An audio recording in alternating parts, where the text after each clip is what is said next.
sweetest talk entertainment. Share and subscribe.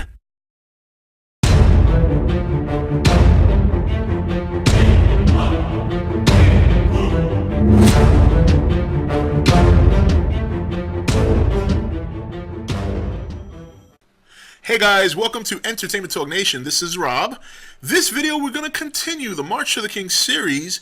This one we're going to rewind review Godzilla Final Wars, the last Millennium movie. And I know a lot of you guys are thinking, if you've been here for a while, you know that I still haven't reviewed Godzilla 54 or Gojira and Godzilla Raids Again. Well, back when I started the series, I said that I was going to leave those two movies for the week that Godzilla was coming out. Well, guess what? We are a week away. I cannot believe how far we've come since I started this series back in what? Early October of last year? Incredible. Incredible. 29 weeks. Minus 4 weeks where I did take a break. Kind of cut that in between each series. But let's get down to this movie. I enjoyed it. Straight up. I enjoyed it. I haven't seen it in a while. I've seen it twice before, and I remember watching it the other two times that I did like it a great deal. That hasn't changed. For whatever reason, because there are a lot of cheesy parts in this movie, for whatever reason, I just enjoy it. There's a number of reasons, there's a number of things that take place in the movie that I really like, but yes, there are a lot of flaws in this movie. First of all, the Matrix fighting, and I can understand why they did this. The Matrix, at the time this movie came out, was a very, very popular movie series. And at this point, I think the third and the second and the third Matrix had just come out within the last year before this movie was released, at least out in Japan. And I think it released in Japan in 2004, maybe, and I think we might have gotten it maybe a year later or a year or two later. But so all the crazy fighting looked horrible at points. But there were some fighting scenes. We're not talking about the monsters right now. There were some fighting scenes that I did like. I like that motorcycle scene. I thought that was great. I thought that was a cool scene. Did it look like, it didn't look like the greatest fighting scene in the world, I mean, in terms of like the visuals, but I thought it was a good scene. I enjoyed it. For whatever reason, I enjoyed it. The monsters being unleashed, I mean, look, the first time we get to New York, and you see Rodan flying through New York, all right? Now, before all that, there's the pimp guy, there's the homeless man, and then there's the cop. That scene was horrible. That was so bad. And, I kind of, I look at that scene and I'm like, man, this is some horrible acting. I mean, jeez. It was bad. And then when you see Rodan on top of the building, you see that he's got like, it's almost like a cape, his wings. They're not like wings like they were. Like, I like the original Rodan outfit. This new one I wasn't too crazy about. So that whole scene that took place in New York and when Rodan first appeared and all that, wasn't crazy about that. Then we move on to the Zillions coming down, and that was a great thing to see. The guy who played the young one, who eventually assassinated his leader, I liked him in this movie. I don't know who the guy is. But I like the acting, that very cynical, and it was a little bit overdone at times. But I actually liked that performance. I just thought it was good. But again, there's cheesy moments as well, like when at the end when him and the other Kaiser guy are fighting, and then he starts glowing, and the only thing I could think about was the Last Dragon. I swear to God, I heard in my head, "Take life one day at a time. That's what a wise man said to me." And I was just, that song kept playing back in my head, and I kept thinking like, "You are the last dragon, you possess the," and I just, like, song could not escape me for the rest of the movie. Especially when you see him beating up on a guy, and in the monitor you see Godzilla beating up on, I guess if you want to call that like pre-Ghidorah. So it was, again, there were moments. This is the best one. This one beats all. So right before they start fighting, the white guy, I can't remember his name, but I thought he was a cool character, actually, to be honest. He tells the other guys to go ahead to the ship so he can take on the other two Zillions. So they cut to the group that's heading to the ship, and they get cut off by all the other mutants that were taken over. Now there's about 25 of these guys, okay? They're all in a big hallway where there's like these center pillars, right? So all these mutants come, they pretty much take up the whole hallway. They all have lasers, and they point it all at the other guys, and they start shooting. Now, the other guys take cover, okay? Now, get this, and if you've seen this movie, you'll know what I'm talking about. But they started taking cover after about 25 guys started shooting lasers at them. How none of them got hit at that point in time is beyond me. So when they go take cover, they all take cover behind the same pillar. And the mutants form like a semicircle and start firing. They don't hit anyone, even though they're right in front of them. I thought that was the stupidest thing I've ever seen. 5 people taking cover behind a pillar while there's a semicircle of mutants firing a gun. Some of them in point-blank range nearly, and no one gets shot.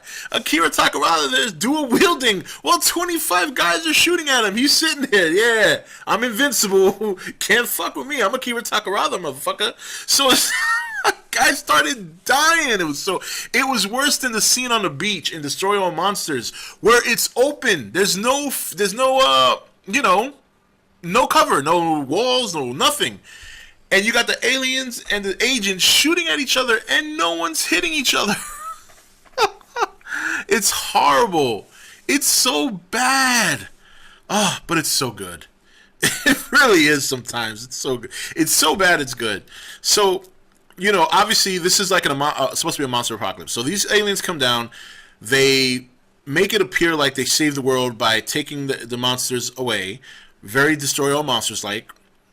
And actually, the leader originally did intend to come in some sort of peace. His subordinate did not see it eye to eye, and when they had this big newscasting where Akira Takarada does his best impression of the big redhead woman from Total Recall, and his head splits open, get ready for a surprise, and there pops out this little mechanical head that looks very much like a fish head. So, this is all on national TV. People are freaking out. The subordinate assassinates his leader. He takes over, releases all the monsters, and all hell breaks loose. And man's only answer is the G.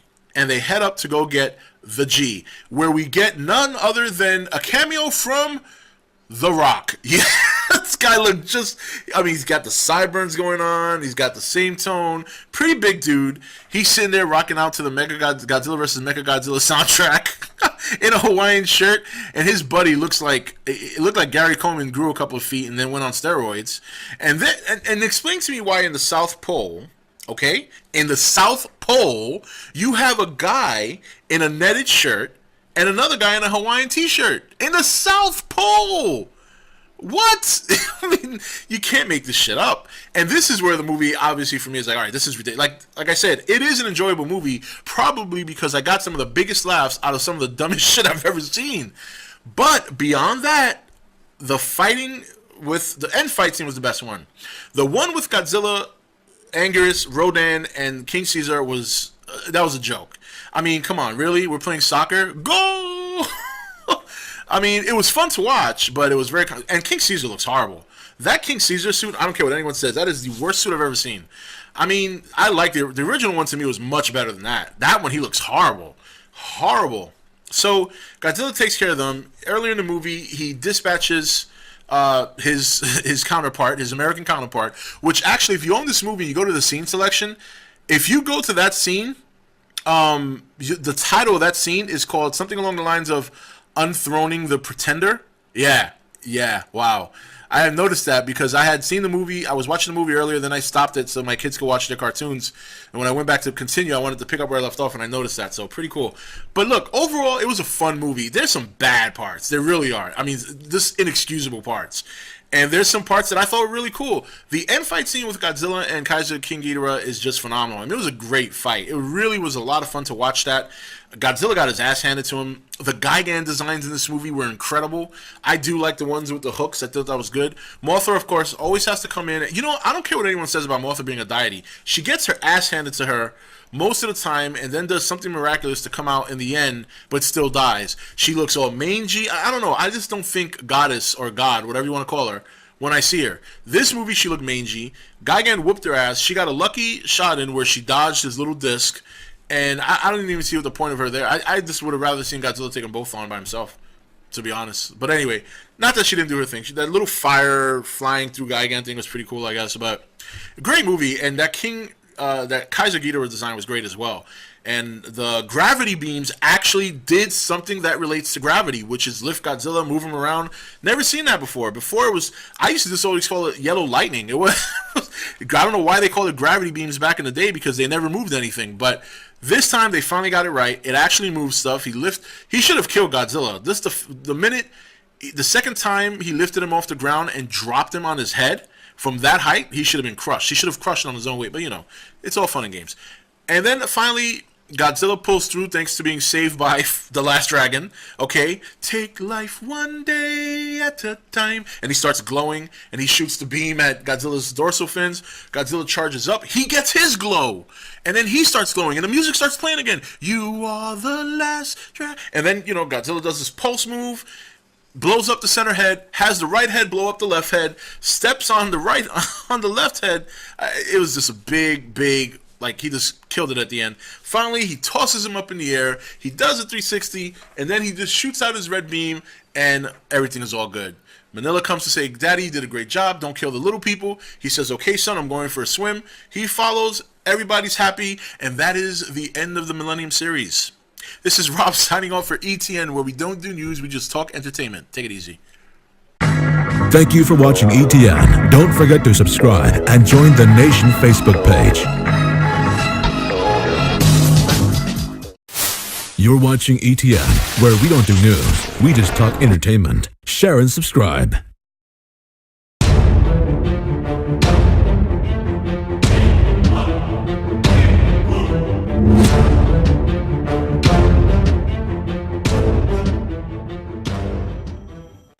Hey guys, welcome to Entertainment Talk Nation. This is Rob. This video we're going to continue the March of the King series. This one we're going to rewind review Godzilla Final Wars, the last Millennium movie. And I know a lot of you guys are thinking, if you've been here for a while, you know that I still haven't reviewed Godzilla 54 or Gojira and Godzilla Raids Again. Well, back when I started the series, I said that I was going to leave those two movies for the week that Godzilla was coming out. Well, guess what? We are a week away. I cannot believe how far we've come since I started this series back in early October of last year. Incredible. 29 weeks. Minus 4 weeks where I did take a break. Kind of cut that in between each series. But let's get down to this movie. I enjoyed it. Straight up. I enjoyed it. I haven't seen it in a while. I've seen it twice before. And I remember watching it the other two times that I did like it a great deal. That hasn't changed. For whatever reason, because there are a lot of cheesy parts in this movie, for whatever reason, I just enjoy it. There's a number of reasons, there's a number of things that take place in the movie that I really like. But yes, there are a lot of flaws in this movie.